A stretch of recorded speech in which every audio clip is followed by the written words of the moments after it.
In His time, in His time, He makes all things beautiful.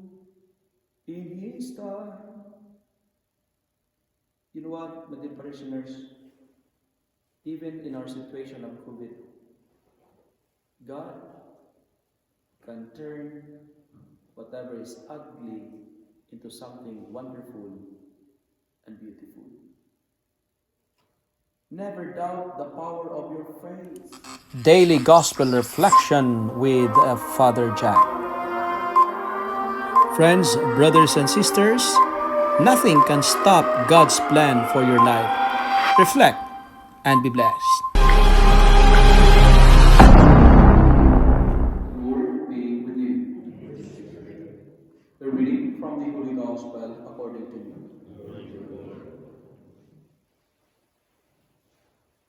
Now the time came for Elizabeth to give birth, and she bore a son. Her neighbors and relatives heard that the Lord had shown great mercy to her, and they rejoiced with her. On the eighth day, they came to circumcise the child, and they were going to name him Zechariah after his mother, but his mother said, "No, he is old. He is to be called John." They said to her, "None of your relatives has this name." Then they began motioning to his mother to find out what name he wanted to give him. He asked for a writing tablet and wrote, "His name is John." And all of them were amazed. Immediately, his mouth was opened and his tongue free, and he began to speak, praising God. Fear came over all their neighbors, and all these things were talked about throughout the entire hill country of Judea. All who heard them pondered them and said, "What then will this child become?" For indeed, the hand of the Lord was with him. The Gospel of the Lord. Praise to you, Lord.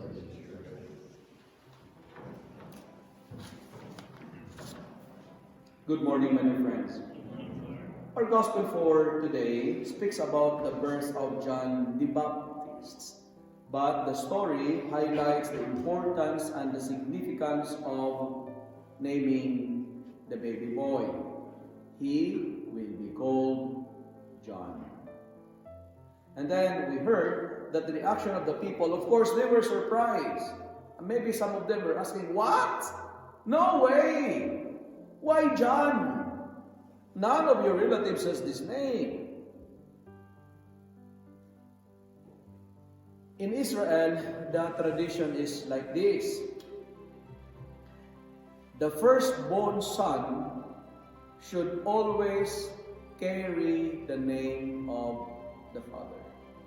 The name of the father must be the name of the firstborn son.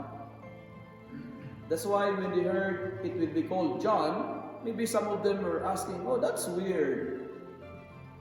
It should be Zechariah. It should be Zechariah Jr. Or it should be a little Zach.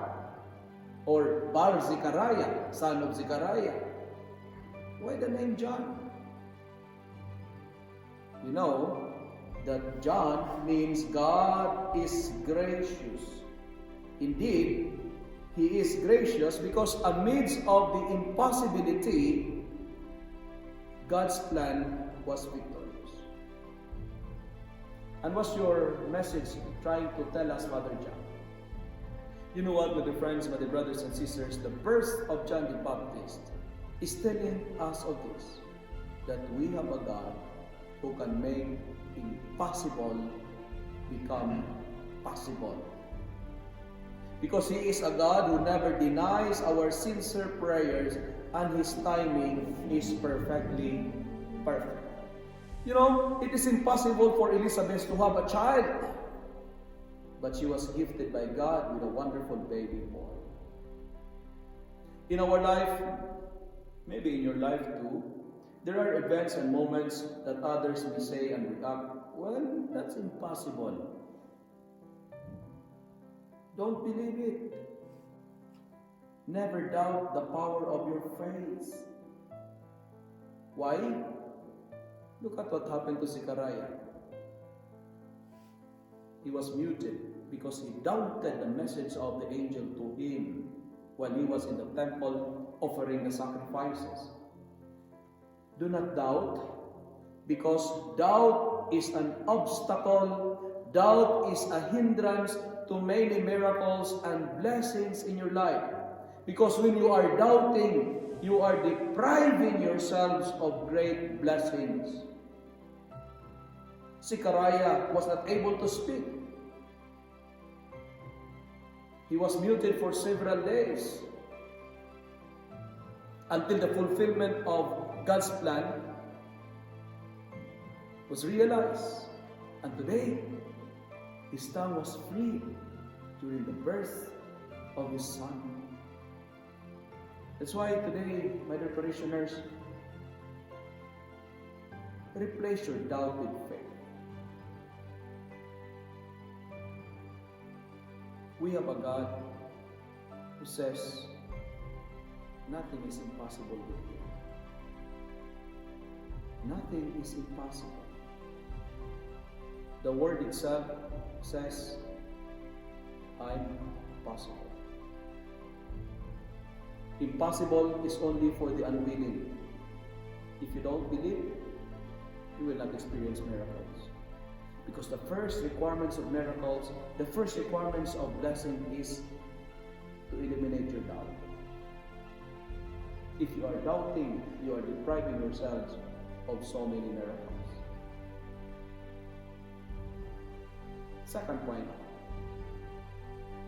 the verse of John the Baptist is telling us of this truth. Whatever is ugly in us, God can make it beautiful. God can turn a curse into blessing. During the time of Zechariah and Elizabeth, being childless or barren, unable to have children, is believed that you are cursed by God. When you are childless, they believe, you are cursed by God. When you are childless, it means it is a shame, it is a disgrace, it is a sign of punishment. That's their belief. But the gospel today, the birth of John the Baptist, is telling me and you that God can transform curse into a blessing, that He can change punishment into rewards, that He can turn defeats into victories, that He can turn our tears into laughter. Because we have a God who has the ability to change ugliness into beauty.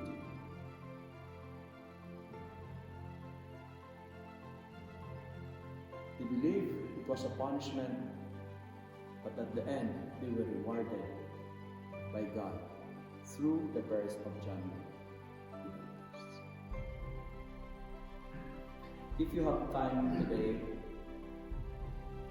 try to listen to the song in His time. In His time, in His time, He makes all things beautiful. In His time. You know what, my dear parishioners? Even in our situation of COVID, God can turn whatever is ugly into something wonderful and beautiful.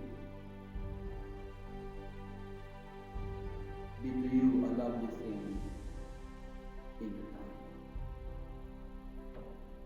That's what I always told myself. Blessings may be delayed, but not denied. Maybe at this time you are thinking yourself, maybe I'm cursed, I am punished by God, it's a disgrace.